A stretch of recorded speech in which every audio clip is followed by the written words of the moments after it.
nesse momento nós te agradecemos, Senhor Jesus, pelo que o Senhor é. E agora, Pai, eu te peço, Senhor Jesus, que os nossos ouvidos estejam atentos para ouvir tudo aquilo que o Senhor já colocou no coração do teu servo para falar conosco nesta manhã. Nós já te agradecemos, mesmo sem saber o que ele irá falar, porque nós sabemos que o que vem de ti é bom, Pai. Nós te agradecemos em nome de Jesus. Até uma hora, tá? Graças a Deus. Vou colocar um cronômetro aqui para ver se eu não cansar vocês. Só que sumiu aqui. Sumiu.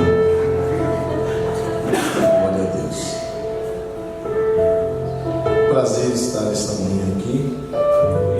Glória. Calcular o tempo, né? Já temos sentido a presença de Deus e Deus tem algo para falar conosco, né? Sem perca de tempo, abra sua Bíblia, Evangelho segundo escreveu Lucas, capítulo 18.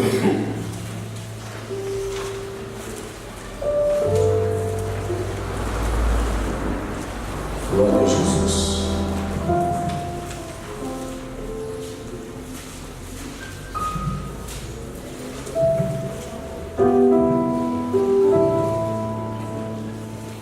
Na casa do Pai tem liberdade, né?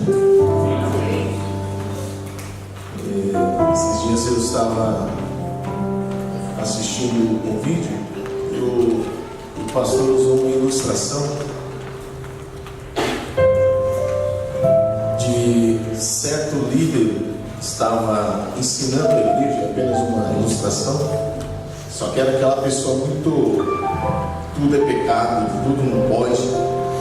E ele, ensinando a igreja, ele disse: agora os crentes estão dando para ir em festa, agora os crentes estão começando a pular, a cantar, esse negócio de ir para casamento, agora os crentes estão adorando essas coisas, isso é um absurdo. O pastor ensinando, de repente um membro lá no meio disse: mas pastor, líder, Jesus não foi numa festa de casamento? Mas não devia ter ido. Então, mas aqui tem liberdade para adorarmos o nome de Jesus. Evangelho segundo escreveu Lucas, capítulo 18, verso de número 18.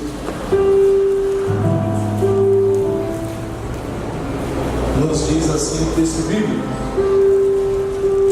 certo homem de posição perguntou-lhe: bom mestre, que farei para herdar a vida eterna? Respondeu-lhe Jesus: por que me chamas bom? Ninguém é bom senão um, que é Deus. Sabes os mandamentos? Não adulterarás, não matarás, não furtarás, não dirás falso testemunho, honra a teu pai e a tua mãe. Replicou ele: tudo isso tenho observado desde a minha juventude. Ouvindo Jesus, disse-lhe: uma coisa ainda te falta. Vende tudo o que tens, dá aos pobres, e terás um tesouro nos céus. Depois vem e segue-me. Mas, ouvindo ele estas palavras, ficou muito triste, porque era riquíssimo. Queridos, este encontro deste homem de posição, narrado nos 3 evangelhos, Marcos, Mateus e Lucas, ele era uma pessoa muito rica, uma pessoa muito respeitada na sociedade judaica. E ele, no encontro com Jesus, Marcos vai dizer que ele, observando Jesus passar, ele corre e se lança aos seus pés. E a abordagem deste homem de posição é: bom mestre, o que devo fazer para herdar a vida eterna? É interessante, é uma pergunta intrigante esta desse homem. E aqui nós temos um ponto para pensar, porque na sociedade judaica era comum as pessoas se dirigirem aos líderes, aos escribas, como mestre. Era muito natural você chegar diante daquele que ensinava como mestre. Mas bom mestre não era comum, porque era dirigido e entendido que devia ser dito apenas a uma pessoa, a Deus. E este homem, ele chega diante de Jesus e diz: bom mestre. E Jesus, ouvindo esta afirmação, ele começa a desfazer pressupostos com outra pergunta. Porque ele chega diante de Jesus com pressupostos. Ele carrega consigo talvez o entendimento de que possui algumas qualidades e que serão úteis para que ele consiga a vida eterna. E ele chega para Jesus e diz: bom mestre. E Jesus começa a desfazer pressupostos que muitas vezes nós chegamos diante de Deus com eles. Por que me chamas bom? Não há ninguém que é bom. Vai lá, Jesus já desfazendo aí. Ninguém é bom, senão um que é Deus. Então ele chega, talvez colocando, ou não que ele chega como fariseu, não. Ele chega com boa intenção, mas ele traz uma bagagem consigo, porque era um homem respeitado, ele era um homem rico, ele era um homem de posição na sociedade. E ele chega para Jesus, e Jesus começa desfazendo pressupostos. Ninguém é bom, somente um, que é Deus. Salmo 25:8 diz: bom e reto é o Senhor, por isso aponta o caminho aos pecadores. Salmo 100, verso 5: porque o Senhor é bom, a sua misericórdia dura para sempre, e de geração em geração a sua fidelidade. Dentre outros textos que poderíamos citar. Perceba que bondade é um atributo moral de Deus. E sempre que nós lemos o texto, vai apontar que o Senhor é bom. Aleluia. Nunca você vai achar: o Senhor tem bondade. Não, o Senhor é bom. Aleluia.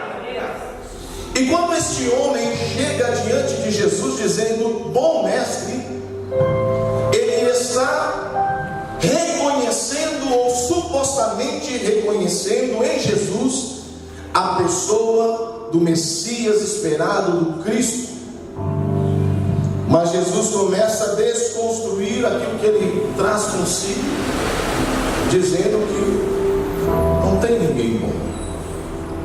Israel vivia dentro do contexto da lei, da aliança da lei.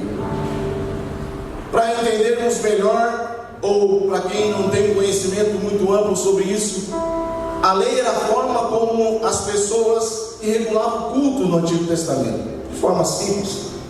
Como é que eu devo cultuar? Como é que eu devo ter comunhão com Deus? Então a lei regulava isso. Mas ela nunca teve o propósito de justificar o homem. A lei nunca teve a finalidade de tornar a pessoa justa. Ela nunca foi dada a Israel e àqueles que se aproximavam de Israel como um fim em si mesmo, mas ela tinha o propósito de apontar para Cristo. Os sacrifícios de animais mostravam que não era suficiente para o homem, por isso eles sacrificavam o animal. Quando ele pecava, o sacerdote uma vez por ano fazia isso, no dia do perdão, mostrando que o homem precisava de alguém que o substituísse. Na verdade, sempre foi pela fé. Às vezes nós olhamos para o Antigo Testamento com um certo diminuindo, ou uma certa falta de credit. Não, sempre foi por fé. Paulo escreve que toda a Escritura é inspirada por Deus. Toda ela. O problema é quando eu não reconheço a função dela no plano de salvação e de redenção. Quantas vezes, olhando para trás um pouco, nós, quando íamos estudar, tinha uma ideia de que, cuidado com a letra, hein? Cuidado com a letra. Há um tempo atrás, estudar teologia era um absurdo. De onde nós viemos, glória a Deus. Não é mais. Que a letra, cuidado com a letra, hein? Olha que a letra mata. Quem nunca ouviu isso? Mas qual é a letra que mata? É a letra da lei quando você enxerga sem Cristo. A letra mata. Que letra que mata? A lei sem Cristo. Mas ela aponta para Cristo. O papel da lei, rapidinho, 2 textos.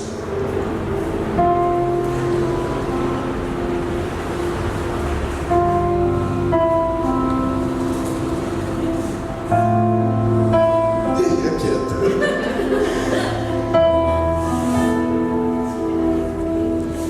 Gálatas capítulo 3, verso 10 e 12. Glória a Deus, glória a Deus. Gálatas 3, verso 10 ao 12. Contudo, os que confiam na lei para serem declarados justos estão sob maldição, pois as Escrituras dizem: maldito quem não se mantiver obediente a tudo o que está escrito no livro da lei. É evidente, portanto, que ninguém pode ser declarado justo diante de Deus pela lei, pois as Escrituras dizem: o justo viverá pela fé. A lei, porém, não é baseada na fé, pois diz: quem obedece à lei viverá por ela. Ou seja, se alguém tivesse capacidade de guardar 100% a lei, ele teria vida por meio da lei. Mas a Bíblia diz que todos pecaram e carecem da graça de Deus. O único foi Jesus. Perceba que nos versos seguintes de Lucas 18, Jesus começa a perguntar para ele: sabes os mandamentos? Porque parece que ele traz consigo a ideia de que as vantagens, o bom exemplo, o bom testemunho, talvez seria suficiente para que ele obtivesse de Deus a graça e a vida. E Jesus diz para ele: conheces os mandamentos? Não adulterarás, não matarás, não dirás falso testemunho, honra teu pai e a tua mãe. Olha o verso de número 21. O que ele responde para Jesus: tudo isso tenho observado desde a minha juventude. Então perceba que dentro do texto você vai vendo que esse moço chega com essas possíveis vantagens diante de Deus, como garantias de que ele poderia ser considerado um homem bom. Jesus começa a desconstruir isso. E é interessante que Jesus não cita a lei apenas para verificar se ele observava, se ele guardava ou não, mas Jesus coloca a lei diante dele como um espelho para revelar os seus pecados. Jesus não está citando a lei apenas para título de informação, não. Jesus coloca a lei como um espelho para que o pecado dele fosse revelado. Tiago fala do espelho. E quer ver se você está andando certo ou errado? Olha no espelho. Glória a Deus. E quando eu olho no espelho, eu consigo ver as minhas mazelas e entendo que eu preciso da graça do Senhor Jesus. O problema é que muitos ali na sociedade, eles avaliavam a sua condição espiritual comparando-se com outros seres humanos. Então eu avalio a minha condição espiritual, comparando-me com o outro. Um exemplo disso é que no próprio capítulo 18 de Lucas veremos exemplos de pessoas que buscavam justificar-se a si mesmo. O próprio fariseu e publicano, na parábola, eles dizendo: não sou como ele, pecador, não, eu dou o dízimo, eu faço isso. O nível de espiritualidade é medido comparando com o outro. Só que agora ele está diante de Jesus. E quando eu olho para Jesus, eu vejo um Deus santo, perfeito, puro, eterno. Não dá conta.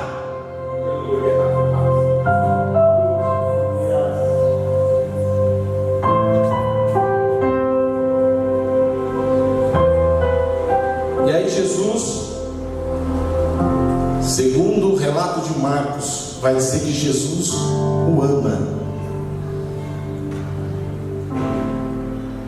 E diz para ele: uma coisa ainda te falta. Veja que ele já chegou pronto, já chegou esperando receber, esperando ser validado por Cristo. Sou bom, honesto, pago os meus impostos, então não sou como qualquer um. Diante de Cristo, todos nós carecemos da sua graça e da sua misericórdia. Todos nós. Estarmos aqui hoje, queridos, é entender e valorizar aquilo que Cristo fez por nós. Ninguém é bom. Isso é muito forte, porque nos coloca no lugar onde nós devemos estar. Quando nós chegamos diante de Cristo com vantagens, com posturas e posições de que nós somos e temos algo, e Jesus hoje chega por meio da sua palavra e desconstrói e diz: não tem ninguém bom, somente Ele é perfeito, todos nós carecemos da sua misericórdia.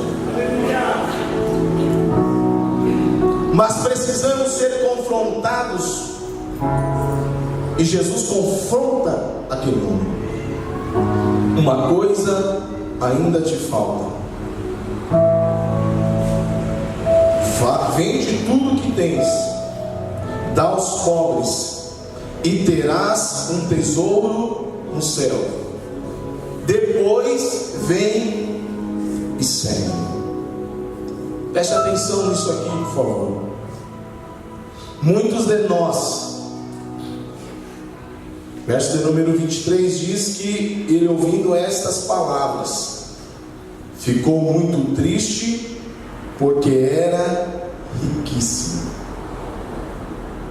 Muitos de nós se decepcionam com Deus, porque confronta nossas expectativas, contrariando nossas condições, interesses egoístas, expõe nossos ídolos camuflados, que nos impedem de segui-lo verdadeiramente. Eu vou repetir.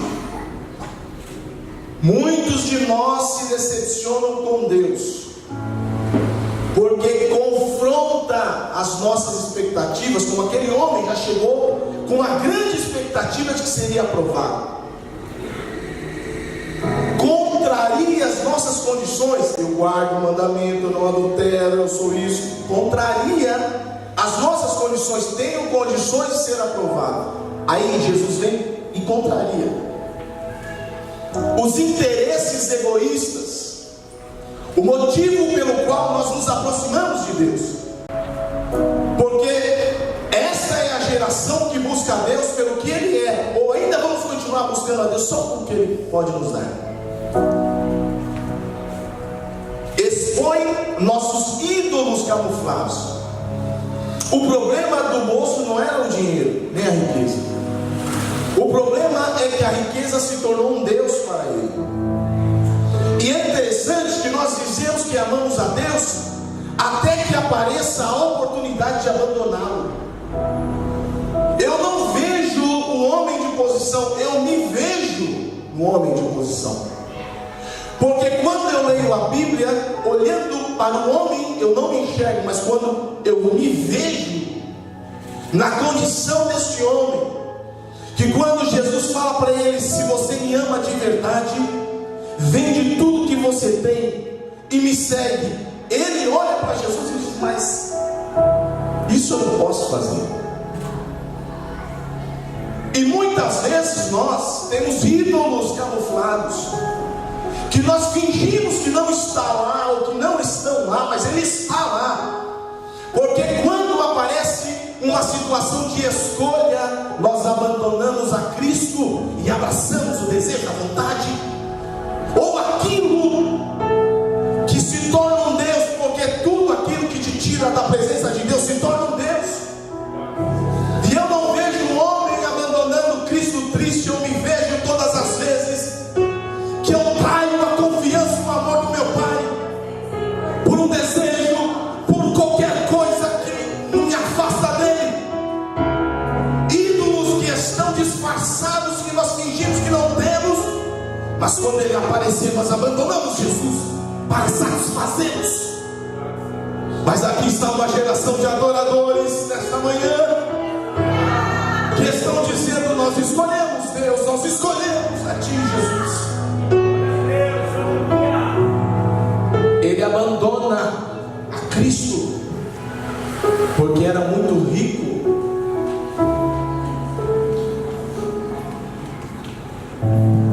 com relacionamento de superficialidade. Mas eu creio que Deus tem levantado pessoas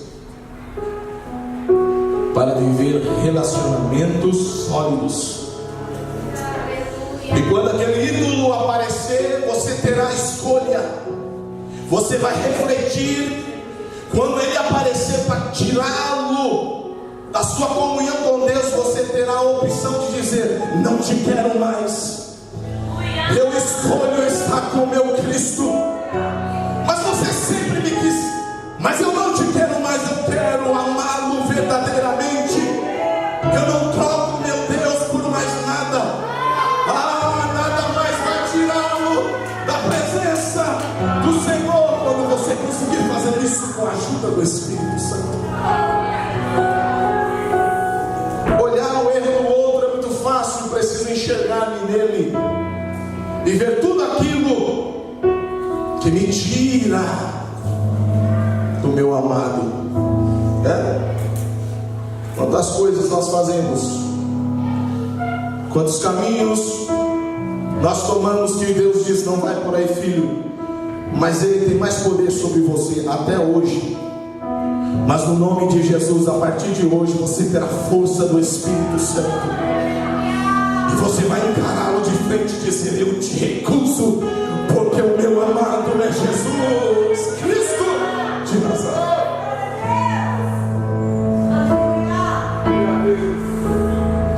O que eu vejo Jesus fazendo aqui é mostrar que Ele é o centro, autor, consumador da salvação. Porque Jesus fala da lei não para justificar, mas com espelho. O homem chega com possíveis vantagens, Jesus desconstrói, e agora ele mostra o centro do Evangelho, que é Ele próprio, que é Jesus. Jesus é o centro do Evangelho. Não milagres, não sinais, não presentes. Eu vou repetir. Jesus é o centro do Evangelho. Não milagres, não sinais, não presentes. É Jesus. Jesus, somente Ele é o que está no centro. Agora perceba algo interessante aqui. A igreja não é veículo de salvação. Eu vou repetir. A igreja não é veículo de salvação. Isso é importante, porque nós vamos encontrar por aí algumas denominações que vão dizer: para ser salvo você tem que passar por aqui, para ser salvo você tem que atender a esse requisito desta igreja. Não, a igreja tem a mensagem de salvação, mas o centro da nossa salvação é Jesus. Identificamos uma igreja que deve ser lidada com cuidado quando ela diz: tem que vir para cá. Não. A igreja não é veículo de salvação, somente Cristo. E já estou concluindo. Aí vocês ficam felizes quando eu pegar de novo para falar: ele tem que narrar.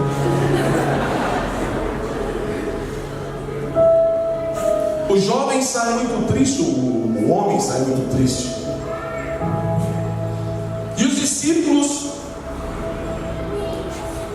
e Jesus começa a dizer: porque é mais fácil, como é difícil entrar um rico no reino do céu. Não é por causa da riqueza, é o que ela representa na vida dele. Verso de número 24, Jesus fala: como dificilmente entrarão no reino de Deus os que têm riquezas. Verso de número 25, porque é mais fácil passar um camelo pelo fundo de uma agulha do que entrar um rico no reino de Deus. Há muita questionamento sobre o que seria o fundo da agulha, uma passagem. Mas eu fico com a opinião de Craig Kidder. Ele diz que o fundo de uma agulha era uma forma de hipérbole, o exagero. Então era muito comum ali, quando eles queriam falar de algo impossível, eles usavam uma hipérbole, um exagero. Então literalmente era um fundo de uma agulha, segundo o dicionário História Cultural Vida Nova.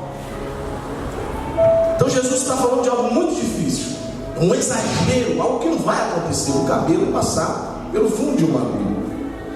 E os discípulos, e aqui é interessante, verso de número 26, perceba que na sociedade judaica, você ter riquezas representava que você tinha a bênção de Deus.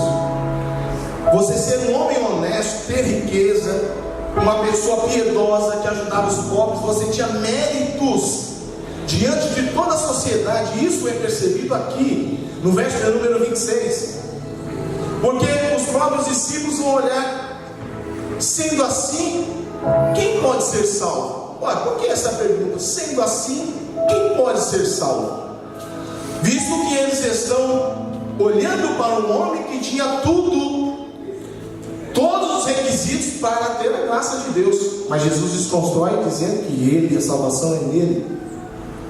E aí Jesus, verso número 27, mas ele respondeu: os impossíveis dos homens são possíveis para Deus. O que Jesus está dizendo é que para o homem isso é impossível, mas já está aqui entre vocês alguém que pode fazer isso. Seu nome é Jesus. E o último ponto dessa reflexão é que a graça de Cristo, ela desfaz fardos pesados e quebra corações orgulhosos. A graça de Cristo desfaz fardos pesados. Olha o que Paulo escreve em Efésios capítulo 2, verso 8: porque pela graça sois salvos. Vós sois salvos. Segunda pessoa do plural, do presente do indicativo. Sois salvos. Isso me faz entender que eu fui salvo pela graça, eu sou salvo pela graça, eu serei salvo pela graça. A santidade, a vida de santificação, é uma resposta de amor àquele que me salvou pela graça. Então não é porque eu faço agora o bem, que eu ando de acordo com a vontade de Deus, que isso vai me dar a garantia, ou melhor, isso vai me fazer merecedor da graça. Não. Eu fui salvo pela graça, eu sou salvo pela graça, eu serei salvo somente pela graça de Jesus. posso pecar à vontade. Isso só vai mostrar que você recusou a graça. Uma coisa é falhar, outra coisa é deliberadamente escolher o pecado. Isso te desconecta de Cristo e você não tem vida sem Cristo. Mas isso desfaz fardos pesados e Satanás fica doido. Porque às vezes você chega aqui com um histórico terrível. E alguém diz, mas você não pode falar. Você não tem méritos para falar aqui. Seu histórico é terrível. O SBC e o Serasa já desistiu de você. E quando eu entendo que eu não estou aqui pelo que eu fiz ou pelo que eu não fiz, mas que eu estou aqui pelo mérito de Cristo, fardos pesados são desfeitos. O inimigo quer te parar, mas ele não pode, porque você entende que você está aqui por causa dele. Não tem a ver com você, não tem a ver com o que você fez de errado ou o que você fez de certo. É ele, é ele, é ele, é ele, é ele. Oh glória, oh glória. É por isso que ele não quer que você aprenda a palavra, para ele te continuar te humilhando. Mas Deus marcou esse encontro conosco hoje. Oh glória. Oh aleluia. Isso começa a fazer você ficar mais apaixonado por Cristo, né? Ele quebra corações orgulhosos, porque eu sempre fui honesto a vida inteira. Não interessa. É pela graça de Cristo que você está aqui, que eu estou aqui. É por isso que agora, 31 de outubro passado, foi comemorado os 500 anos da Reforma Protestante, e eles tiveram como base dessa reforma os 5 solas: sola Escritura, solus Cristo, sola gratia, sola fide, sola in Deo gloria. Porque muitas vezes Cristo sai do centro, e ele nunca deve sair do centro, porque ele é o centro de tudo. E os reformadores, entendendo isso, eles falam: não, tem muita coisa cooperando com a Bíblia, só a Escritura, somente a Escritura. Não, tem muita coisa, indulgência, tanta coisa competindo para que eu tenha graça. Não, só os Cristos, somente Cristo.